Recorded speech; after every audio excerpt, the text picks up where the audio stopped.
Asia cup final যেন শ্রীলঙ্কার নারী ক্রিকেট দলের কাছে সিঁদুরে মেঘ, যা দেখলেই ছিল তাদের ভয়।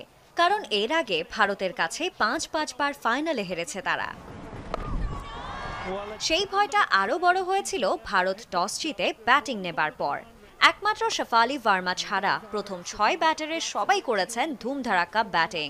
অধিনায়ক স্মৃতি মান্ধানার ৬০ রান বড় স্কোরের আশা দেখিয়েছে, তবে জেমিমা রড্রিগেজ ও রিচা ঘোষ যে ব্যাটিংটা করেছেন তা এনে দেয় বিশাল স্কোর। জেমিমার ১৬ বলে ২৯ আর রিচার ১৪ বলে অপরাজিত ৩০ রানের ইনিংসে ভারত পায় ১৬৫ রানের বিশাল পুঁজি। নারীদের ক্রিকেটে এই স্কোর বিশাল, আর তাই ডাম্বুলার মাঠ ভরা শ্রীলঙ্কানরাও বিশ্বাস করেনি চামারি আতাপাত্তুর দল এই বিশাল লক্ষ্য পেছনে ফেলবে। জবাবে দলীয় ৭ রানে প্রথম উইকেট হারায় লঙ্কানরা। মুষড়ে পড়ে স্বাগতিক সমর্থকরা।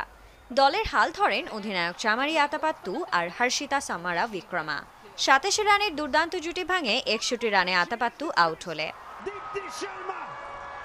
এরপর কাভিশা দিলহারিকে সঙ্গে নিয়ে ৭৩ রানের অপরাজিত জুটিতে সহজ জয় পায় লঙ্কানরা। সামারা বিক্রমা ৬৯ আর দিলহারি অপরাজিত থাকেন ৩০ রানে। নিজেদের ইতিহাসে সেরা সাফল্য পায় শ্রীলঙ্কার নারী ক্রিকেট দল। চামারি আতাপাত্তু ক্যারিয়ারের সায়ান্নে দলকে উপহার দিলেন শিরোপা।